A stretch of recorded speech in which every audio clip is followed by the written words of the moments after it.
shelves, and in each shelves you will be having some wet solids which needs to be dried out. Now, what is the configuration? You pass in, heated air. I mean, there is a heater at the top of the chamber or the top of this unit, and you heat it up to 50, 52 degrees, and then you pass into the lowermost shelf. And in the process, as the wet solid becomes dried up, the air which passes through it will become more humidified, right? And in the process, its temperature will also change. Again, you pass this air instead of side, you recycle this air through the top chamber, you heat it up again to 52 degrees without any of the dehumidification step, you just heat it up, right? So that will essentially reduce the moisture level or the relative humidity in that air, and you pass to the third shelf. Like that, you carry on for second and the last shelf also, right? So this is the problem. The inlet air conditions is given to you that the humidity content is 0.005 kg of the water vapor to kg of the dry air, and this is heated to 52 degrees centigrade, right? So as you can understand, during the heating process, it's the percent humidity or the relative humidity that changes, but the humid or the moisture content doesn't change, right? So we can very well treat our starting point to be 52 degrees, having the moisture content of 0.005, right? So if you try to locate this point, right, on the psychometric chart, that corresponding to 52 degrees and 0.005, it would be somewhere around here, right? It will be somewhere around here.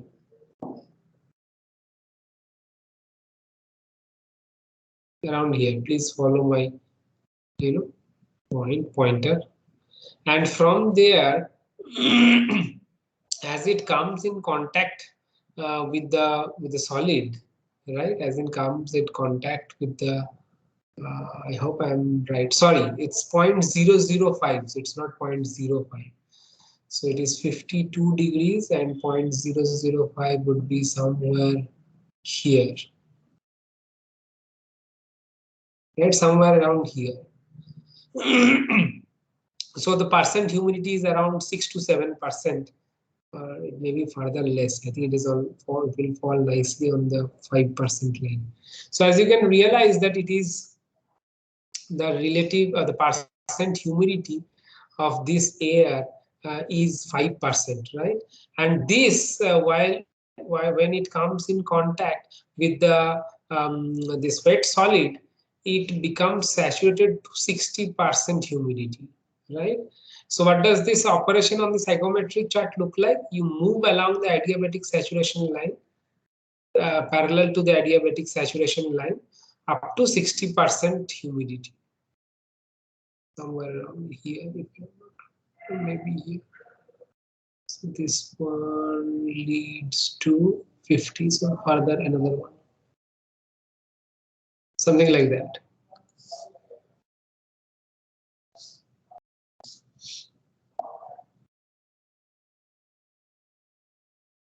Drawing is not right, but you realize that it moves up to the 60% humidity value, right? So once it reaches this, of course, you can understand the temperature of that air also changes. I mean, humidification, the temperature reduces, and it comes to around I would say like something like 30 degrees or something like that, right? And then that air leaves the lowermost shelf. Again, it is reheated back to 52 degrees, like same temperature. So this is the heating part. Again, another cycle, it will go on like this. And these lines should be parallel to the adiabatic saturation line. I don't know if I can draw this properly.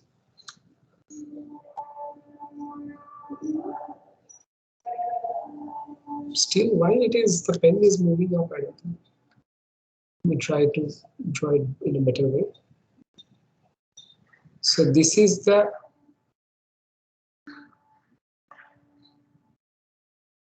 first cycle, then it gets heated up to 50 degrees. So this is the heating part. Then next cycle is again following this curve up to here. Then again another heating to 50 degrees. Then again this is the third cycle. And then again heating, and finally the last cycle. Right, so this is how this entire process would look like. Now in each step you need to find out what is the temperature, right? What is the moisture content of that air? And this is how you are going to work out that how much kg of the moisture that has been removed, considering what is the humid volume of the inlet air and what is the humid volume of the final inlet air. Because the moisture lost by the wet solids will be taken up by the air only, right? So if we calculate the difference in the humidity level of the air, will tell us that how much of the moisture that has been removed, right? And in each step, you can also calculate out the temperatures. Right, so if we try to work out the problem, I think all of you now got how this process will look like on the psychometric, this chart. So you know that initially the air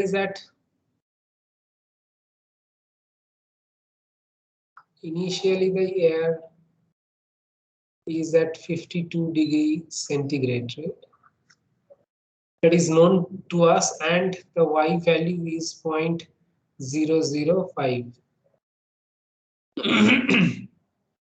Right, so this comes in contact to the wet solid, and in the process the air temperature, which leaves the the first or the fourth shelf, will be around 28 to 30 degrees. And this is what we have seen, around that value it will come, right? And in that case, you can also calculate out what is the corresponding humidity value. So this is, I'm writing as at 4, and this will be around 0.015.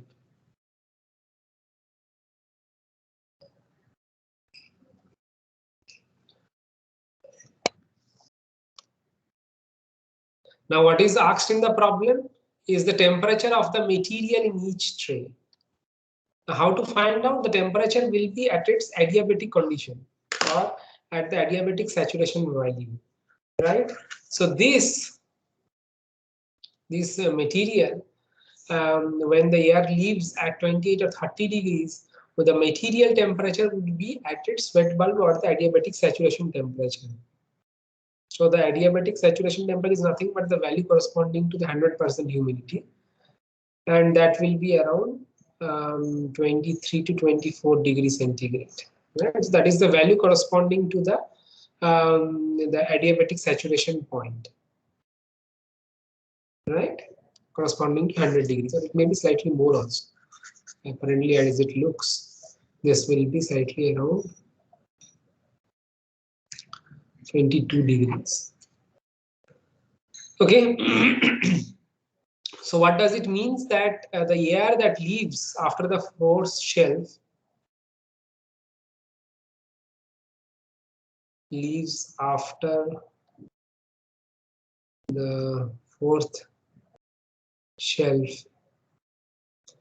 will have 60% humidity,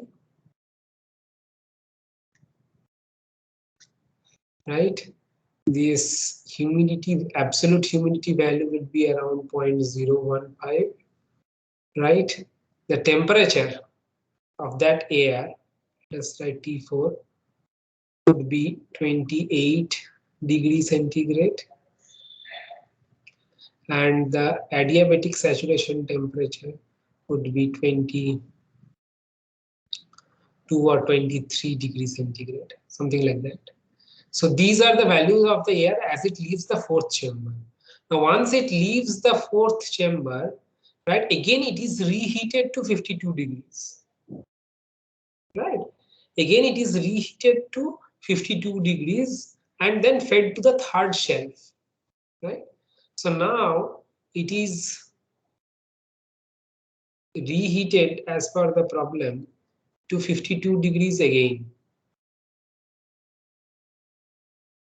And then in the third shelf,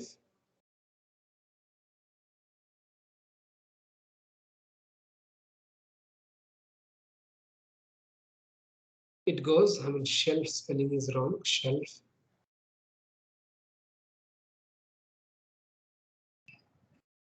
Right? In that case, again, the air temperature after it leaves the third shelf will be 60% humidity.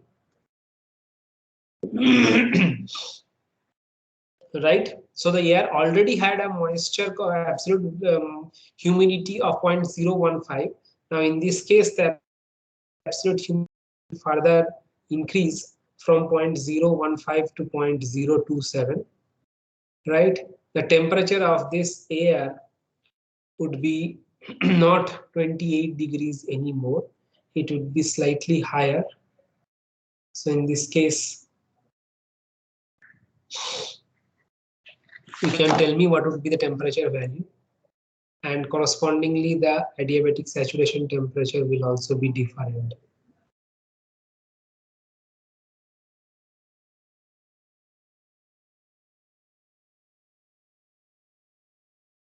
So it should be 0.022. It is how I got in the drawing, and the temperature value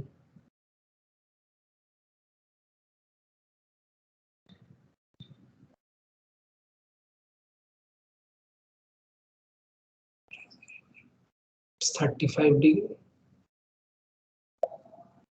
And this should be around 28 degrees. So can anyone confirm me these values?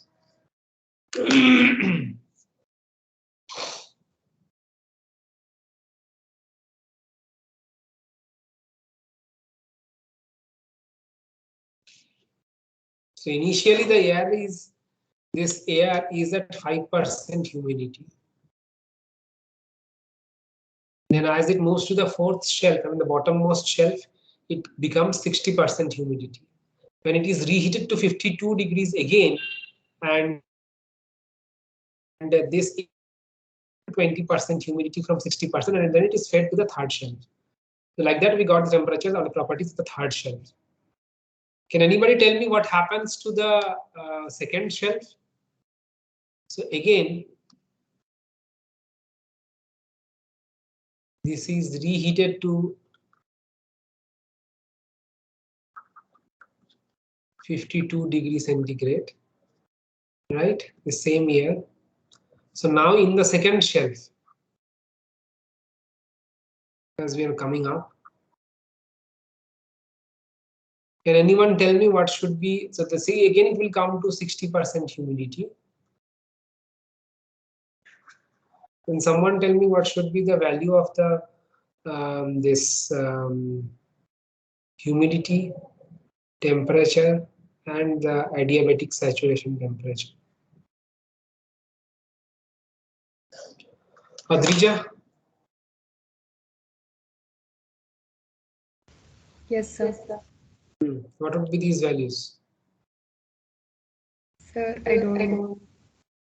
You are not trying it out as we are working it? No, sir, I don't have it open. Why? Then how it will work? Abhishek, are you trying it parallelly in your Yes, copy in the psychometric chart? yes, sir, right now, right. Okay, good. So can you tell me what would be the humidity values, temperature values? So I am right now trying from the 52 degrees Celsius. I will be drawing that parallel line and after. So please do it and let me know. Yes, sir, sure.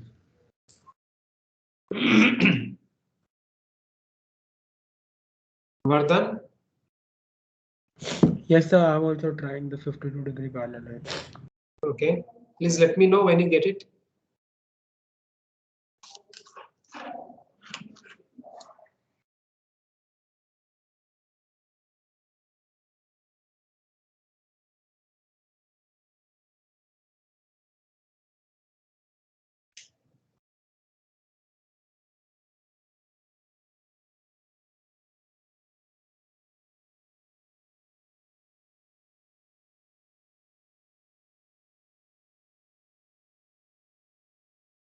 Siddhant?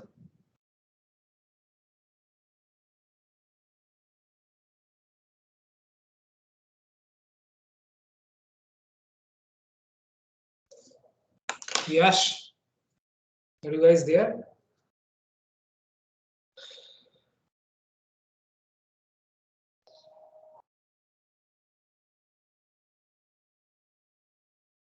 Sanskar? Yes, sir. The air temperature is approximately 40 degrees Celsius. The temperature of the solid is approximately 35 degrees Celsius, and the humidity is approximately 0.035. 0.35. Uh, it's not very clear in the graph where the markings are, but I think it's around 0.03, 0.035. This is 40 degree, and then what is the adiabatic saturation temperature? 35.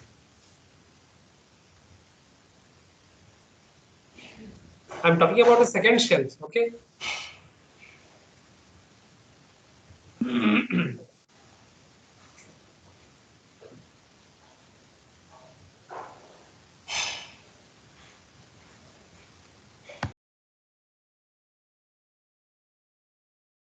This one seems to be quite high for me. We will be getting around this value only 38 to 39 like that. Here also you'll be getting 33 to 34 or maybe 32 to 33 in fact. But the humidity value you're getting is quite high. Let others confirm. Sir, 0.03. 0.03. Yes, sir. Okay, that's close. I got Point- 0.028. 0.028. Okay. What is your name? So Shomik. Show me. Okay. Good. Sir, 0.27, 027. Abhishek. Yes, sir. So what about the temperatures?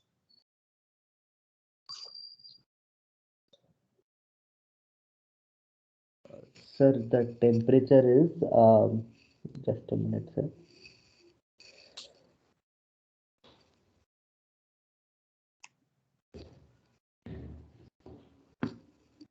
Sir, it is somewhere between 35 and 40. 35 and 40. Can you be precise? Yes, sir. Just a minute, sir.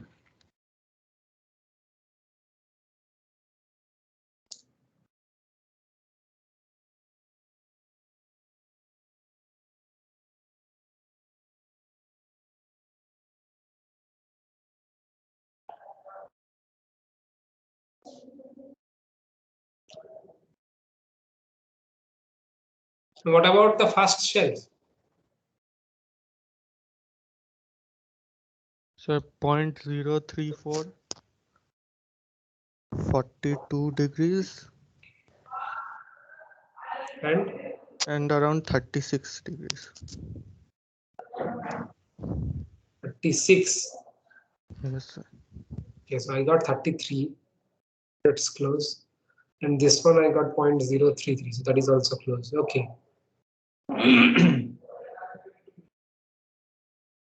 So this is what I think you are supposed to get. So is this problem understood to everyone? I mean, still it is not over. We have only solved the first part, that is the temperature of the material in each of these trays, which would be corresponding to the adiabatic saturation temperatures. Right, so these are the temperature of the materials in each of the trays. And you can clearly see that as the humidity rise, the temperature also rise. The question is on the next part, that how much of the moisture content that is removed in this process.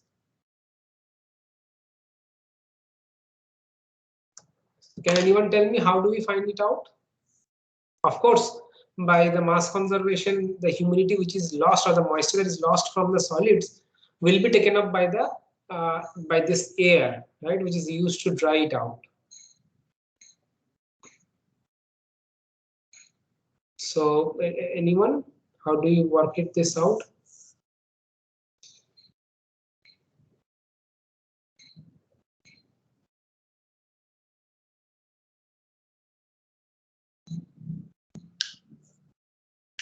So as I was saying, first we have to determine the change in the humidity. So what is the total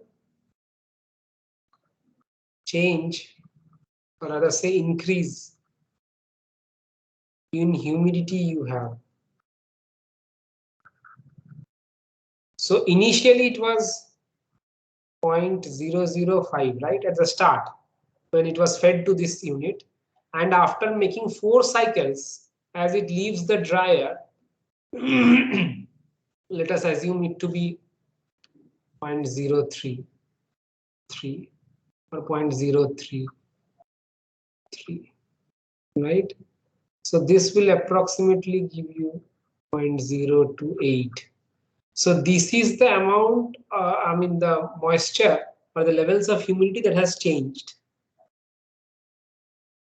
right? Now the air that leaves the system from after the 4th cycle is at 60% humidity and 42 degrees centigrade, right? So at this condition, you have to find out what is the humid volume, right, of this air. Okay, and if you work out, so humid volume of 60% air at 42 degrees centigrade, so you will have the dry component and the wet components. So I want you to quickly find it out. How much is the humid volume?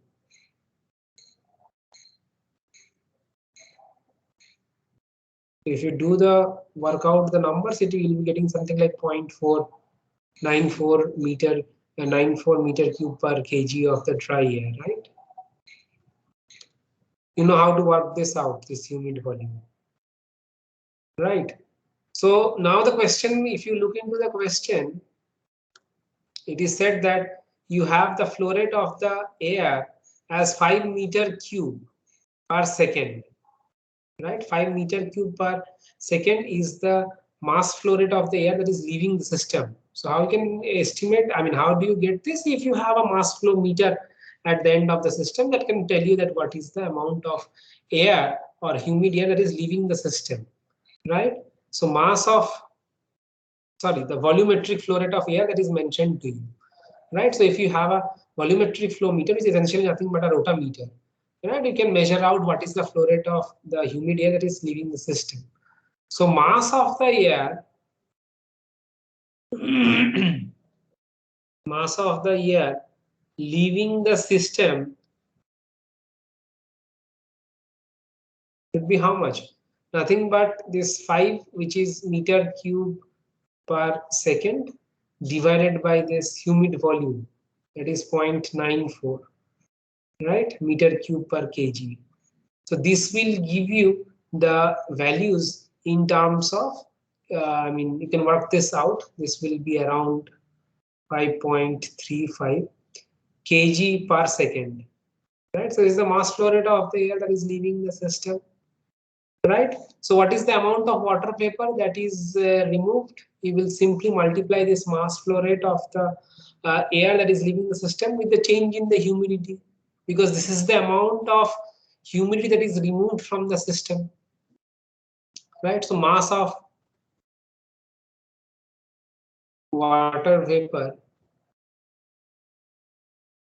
this is kg per dry air, okay guys?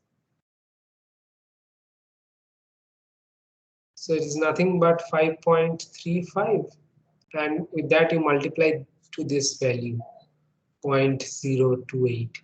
So this will give you approximately 0.145 this kg of water vapor per second that is removed from the unit.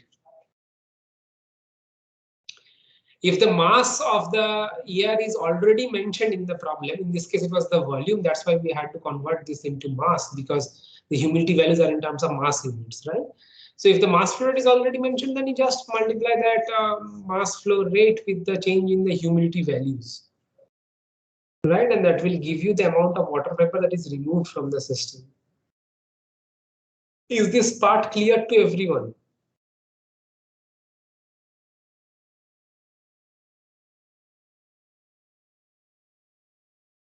Is there any confusion or any part?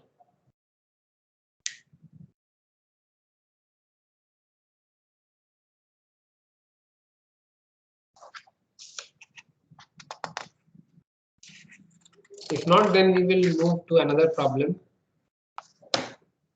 Excuse me, sir. Yes. Sir, could you please repeat how did you get this humid volume of 0.94? So you have to work out the specific volume of dry air and the specific volume of the saturated air from the psychometric chart. And for the saturated part, you take 60% of that. Okay, sir. Understood?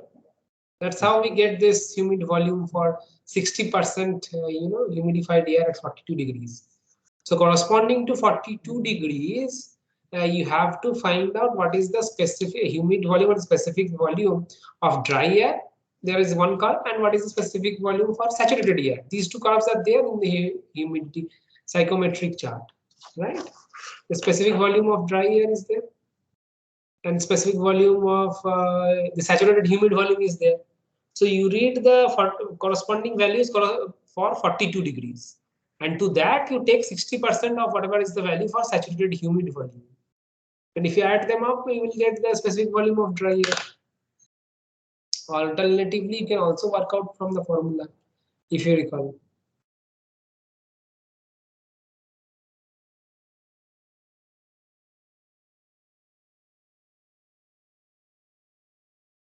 This problem is clear to everyone, guys?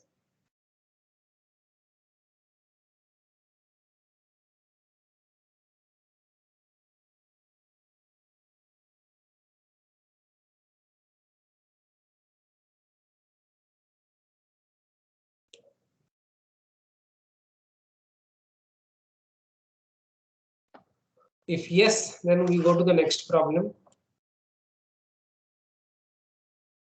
The next problem is we have a toluene air system, right? So this is non-air water vapor system. There is no water and water vapor. It is having toluene and air system. It's mixture at 60-degree temperature. Okay. The humidity value, humidity means toluene vapor. Okay. 0.05 kg of the vapor per kg air, and atmospheric temperature, right? The diffusivity value of toluene is given as 9.2 into 10 to the power minus 10 meters square per second. Density of air is given as 1.06.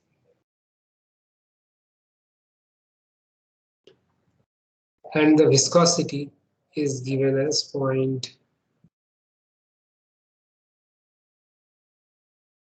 What is the unit of viscosity, guys?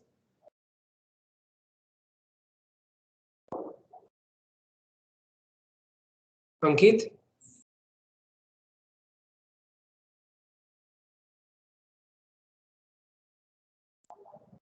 Come on. Centipoise or poise. Okay. And what is the SI unit? kg per meter second. Okay. And typically we write that in the form of Pascal second. Right? And this is millipascal second. So for water, it is 0.001. This is corresponding to toluene. Not toluene, toluene air mixture. Okay, for air, it is 1 millipascal second. Sorry, water. So mu of water is 1 millipascal second. Okay, so what is the question? The question is estimate the wet bulb temperature and the adiabatic saturation temperature.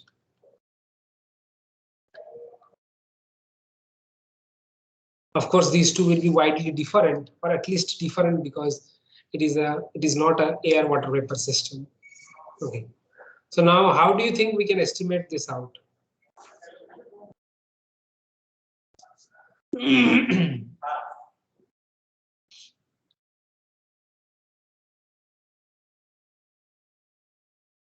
Anyone have any clues?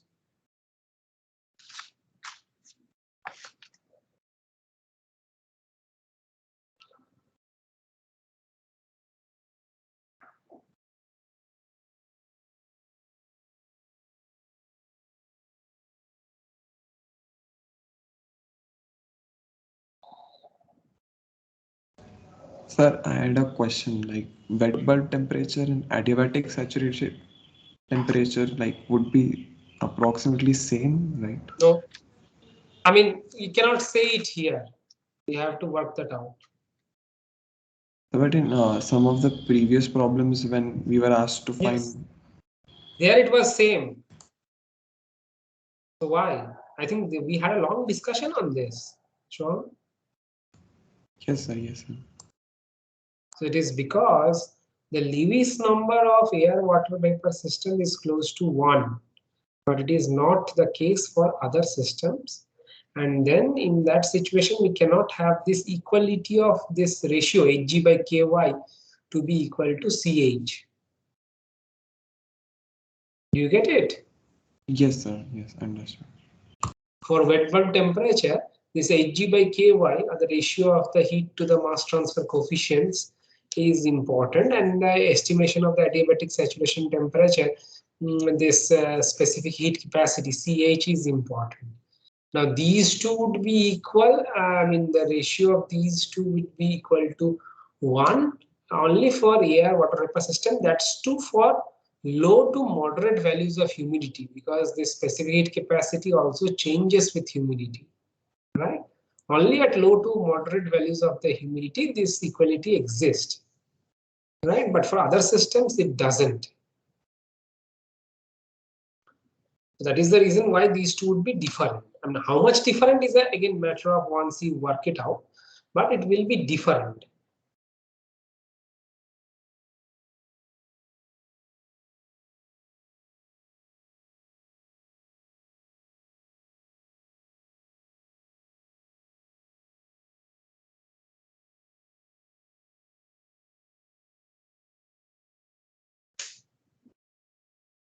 So how do we approach this problem?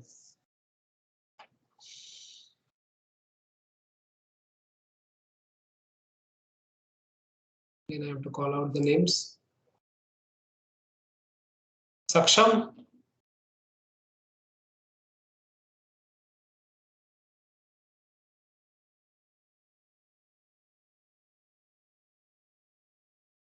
Hello. Yes. Yes, I want to hear from you. So, maybe like we calculate for air water vapor system, and then it is different by a factor. No. No.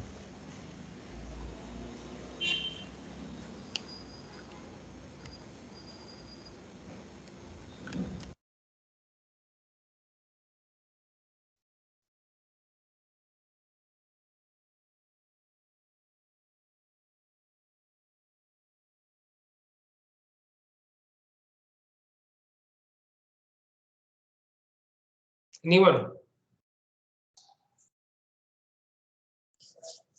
Shomik, right? Yes, sir.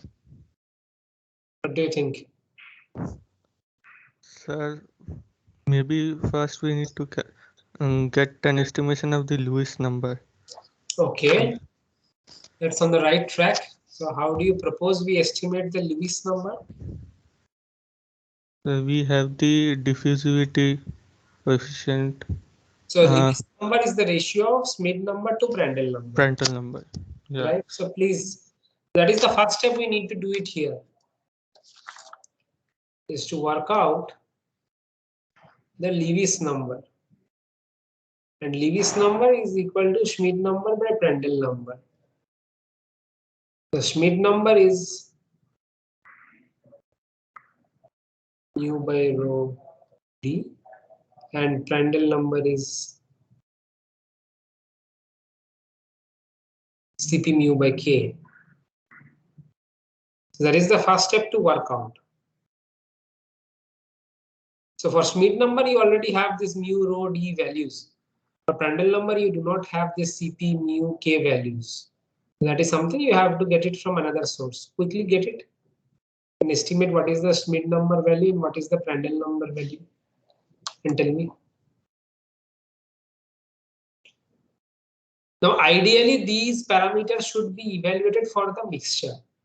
But since the toluene quantity is so less, I mean, it's 0.05, right? So you can safely assume that the bulk of the system is mostly air only, right? And if you can get the Prandtl number value for air, that will still do. And Schmidt number, we have these properties that you can estimate out. So please let us know what is the value of the Schmidt number and what is the value of the Prandtl number in this case.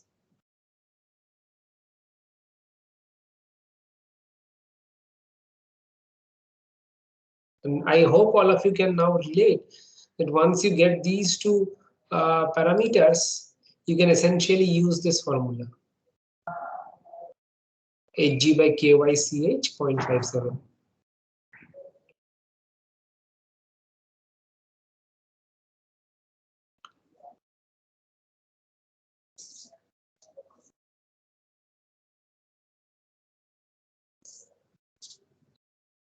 So what would be the value of Schmidt number? What is the value of the Prandtl number?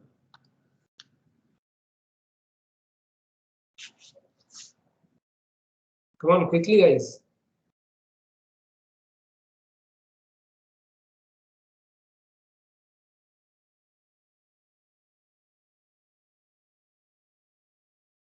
I think Cp value you can also estimate. K value you have to get it.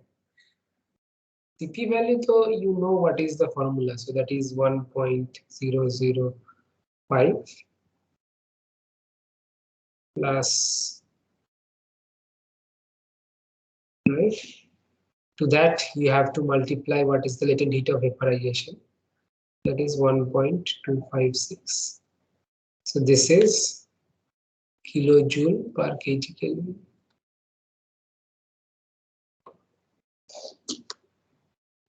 Roughly this will come out to be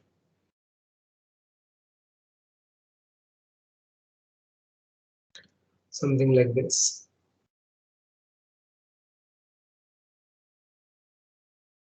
So this is a specific heat capacity.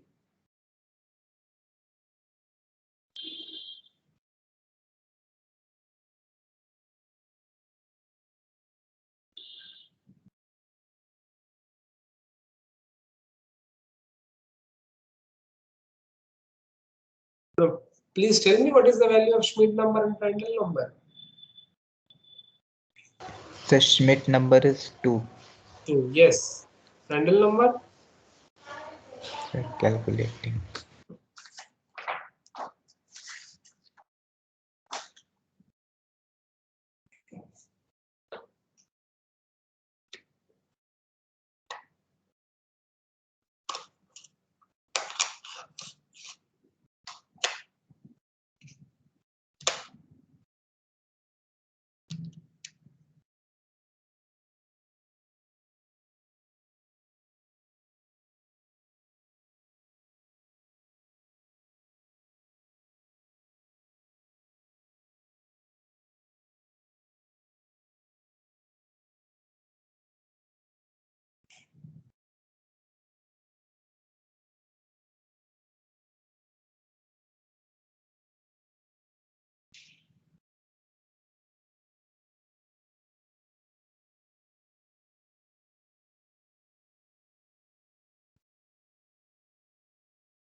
So once you get these two values, the next step would be to estimate this.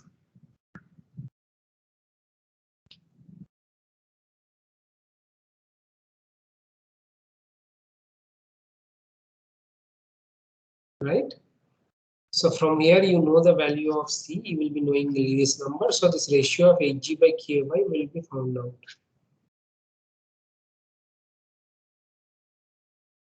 So this ratio Hg by Ky will be approximately 1810.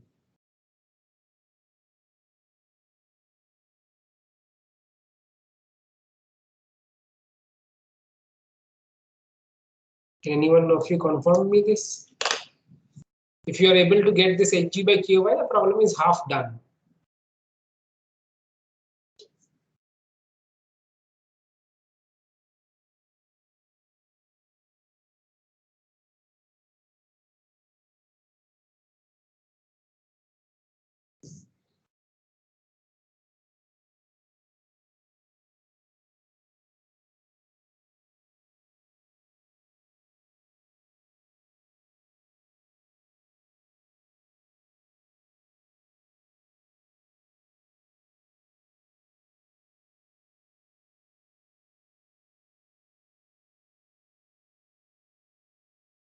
Can anyone tell me that how much you are getting Hg by Ky? So this value of thermal conductivity of the air has to be found out from another resource.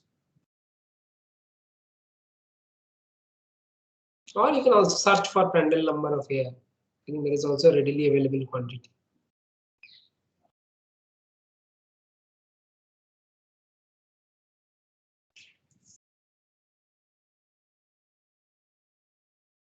Shivam, are you there? Let me just call some of you. Varun? Yes, sir, I'm calculating. Yes. So you got it? No, sir, I'm still doing. Please. Yash? Yes, sir. I'm here.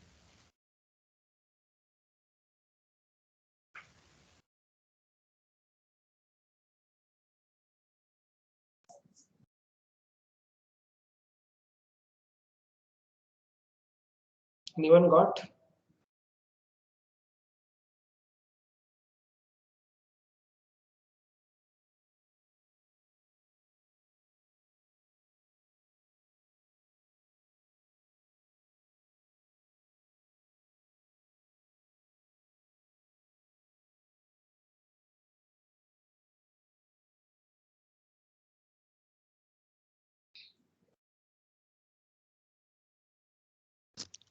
Sir, 1910.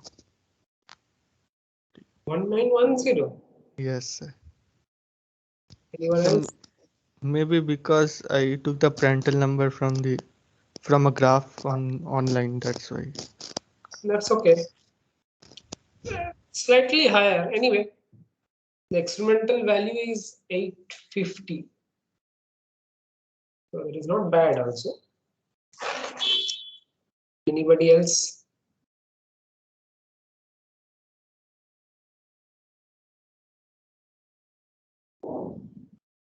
Sir, I got 1934. On higher sides. Sir, I got 1802. 1802. 02. Okay. Anyway, so I think most of you will be getting this value in between 1800 to 1900, right? Or close to 1900, something like that. So once you get your Hg by Ky, the next step is you already know that in couple of or in the one of the beginning classes we told that if you do for the finding out the adiabatic, sorry, not adiabatic, this wet bulb temperature, if you do a mass balance and heat balance of the water that is evaporating around the wet bulb, right? And you can have a correlation among these two. So essentially, if you recall, this was the temperature. This was the equation that we came up with.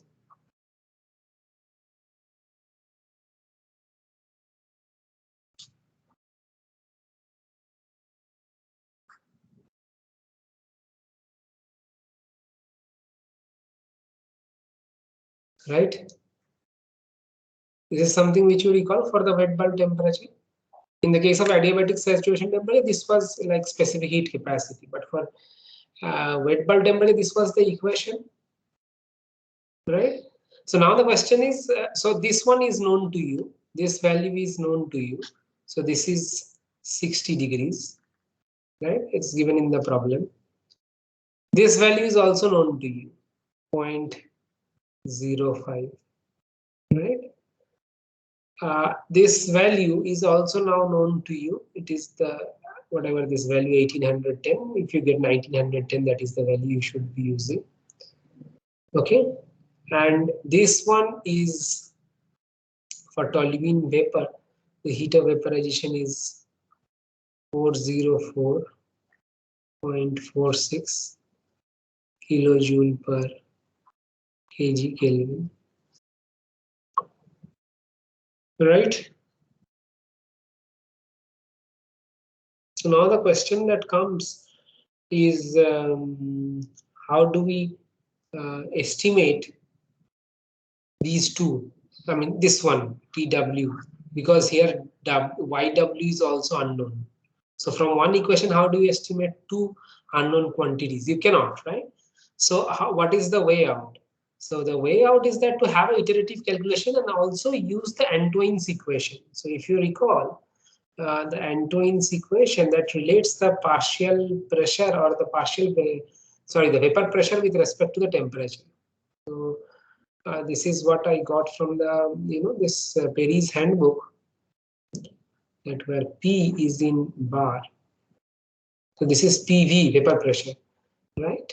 And you will be having this ABC values. I'm writing it down for you. Here T has to be in Kelvin.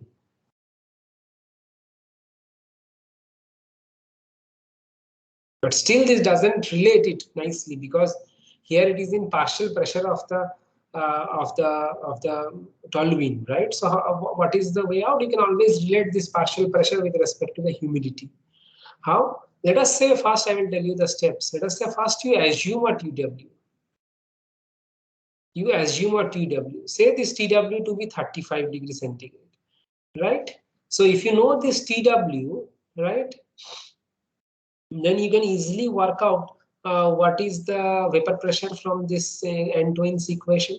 So calculate PV, right? So PV will be known to you, right? So once you know your PV, the next step is to calculate out what should be the this value of the humidity from this equation, and using the assumed value, what is the humidity that you are getting it here. Because once you know your PV, guys, once you know your PV, you know how to work out the humidity value, because the final atmospheric pressure is given to you. So if the PV is known, you can also work out what should be your this YW prime, or the humidity value corresponding to the state of the vapor pressure or the 100% saturation. How? You can easily take this value. I mean, you know how to work it out, right? You can take this PV divided by PT minus PV. And to that you multiply with the molecular weight of toluene with respect to the molecular weight of the air. So this will give you the value of the YW prime. So this is how you get it from the Antoine's equation, right? This YW prime. And also you can calculate this YW prime by putting this temperature value into this equation. And from this equation, there will be only one unknown, YW prime. You can also calculate it out from there. So let us call this from, this is equation 1. This is equation 2. So you get PV from equation 2, and from there you get this YW prime. And in another case, you get this YW prime from equation 1, right? Or in other words, what would be a good way to estimate out this is that you use this value in equation 1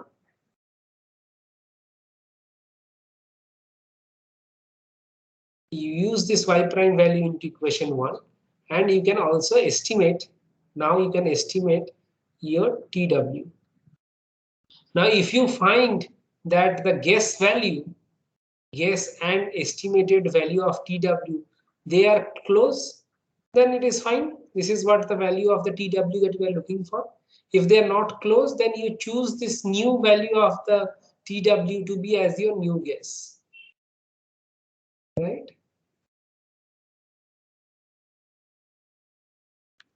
If yes, then stop, and if no, then you use this estimated value of TW to be a new guess, and you continue this calculation until and unless you get a converged solution, or this guess and the estimated value are same. Right? So this is the case for calculating the adiabatic saturation temperature. To calculate the wet bulb temperature, sorry, this is a process for calculating the wet bulb temperature.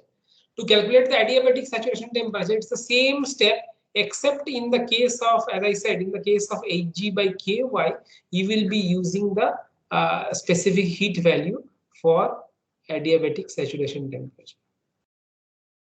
And you will follow the same iterative calculations.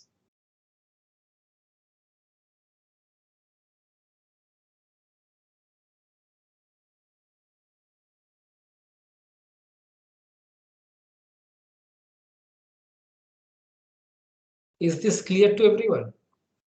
I'll just quickly repeat it.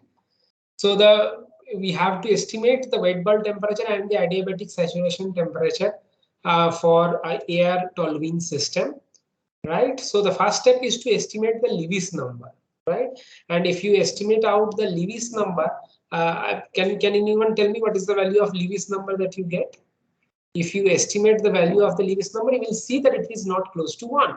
Since it is not close to 1, you cannot have this equality Hg by Ky is equivalent to C, or the specific heat capacity, right?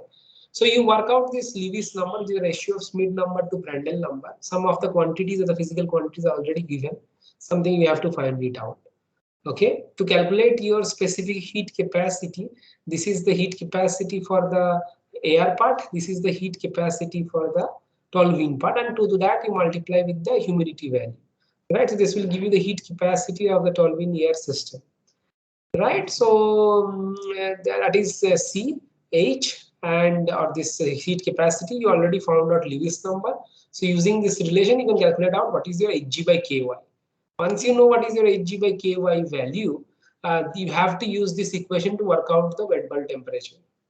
Right, to use that, there will be two unknowns like TW and the saturated humidity at the wet bulb temperature. And for that, you need the help of the Antoine's equation to estimate the vapor pressure, because this vapor pressure is related to the wet bulb temperature. Right? So you assume one value of the temperature, you work out the vapor pressure from the Antoine's equation. From there, you work out what is the humidity value at the saturated condition, right? And from that humidity value, you place it into the first equation to back calculate out your wet bulb temperature. And now you compare whether this wet bulb temperature is same as the assumed wet bulb temperature. If they're same, it's fine. If not, then you consider this to be a new guess and redo these calculation steps. After 3-4 iterations, you will see a converged solution. Is this is this clear to everyone? I will also tell you the answer. If you do this after some iterations, the wet bulb temperature would be around 32 degrees centigrade. Right, and the adiabatic saturation temperature would be in between 25 and 26 degrees centigrade. There is a difference. So can anyone tell me what is the Lewis number you got?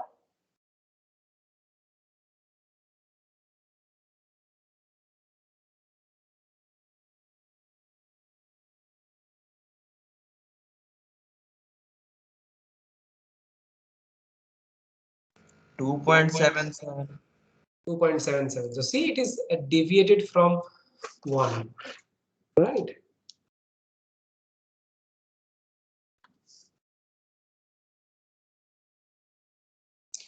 So we'll stop here today. In the next class, we will start about the cooling towers, and I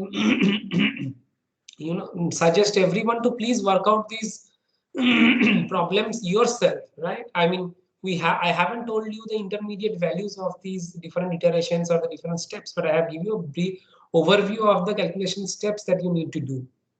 Okay, so please work it out yourself. It is very much essential. Then only you will realize that how the calculations are done, and small issues in between the calculation steps will arise as you work it out. So please work it out. Thank you. So with this, we'll close here for today.